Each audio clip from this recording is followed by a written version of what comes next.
watched so many movies when I was sick because that's all I could do. And my family was out of the house doing the things that I was supposed to be doing without me. Yeah. But I had a lot of time. And I've got all the streaming services and I love all this stuff. And you know what else I discovered recently? Or I think it's a new feature, but everybody knows what IMDb is, right? Internet Movie Database. Got the app on my phone, constantly use it. They had a feature they introduced a while back called Watch List, where it was basically like you can keep track of the things that you want to watch. Now you can also keep track of the things that you have watched. And I was like, you know what? I didn't fucking do anything else. Let me start keeping track. So I started keeping track when I was sick of the movies that I had started to watch.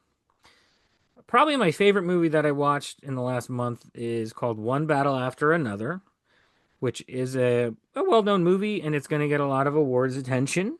A lot of big names involved. It is on HBO Max now. It was in the theater, it's streaming now. It's a Paul Thomas Anderson directed movie. He's made a lot of well known movies over the years. There Will Be Blood is probably a big one for a lot of people. He's made movies that I don't like too, so he's not like my favorite director or anything. But this movie was very good. Leonardo DiCaprio, Benicio del Toro, Sean Penn.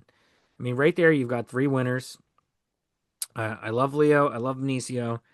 Sean Penn to me is the type of guy where he hasn't not nailed a role in like 30 years. You know, he's not like Leo where he's in two or three movies a year, right? He picks and chooses a little bit more at this point in his career.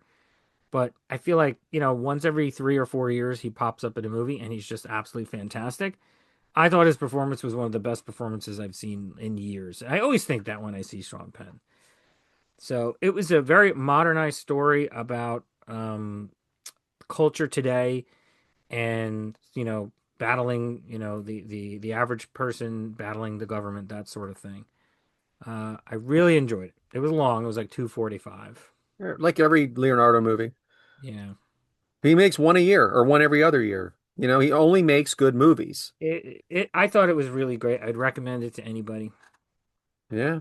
Yeah, I've heard a lot of good things about it. Actually, I was listening to a podcast, New Heights, which is the Kelsey brothers, and believe it or not, they had Leonardo DiCaprio and Benicio del Toro on. And I don't remember Leonardo DiCaprio doing interviews for anybody.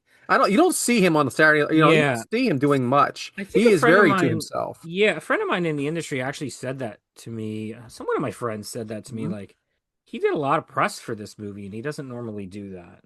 That's unusual. Yeah. They said it was his first podcast he'd ever been on too. Maybe this can Oh, be his second one. yeah. I mean, most people get a no. What's one more no?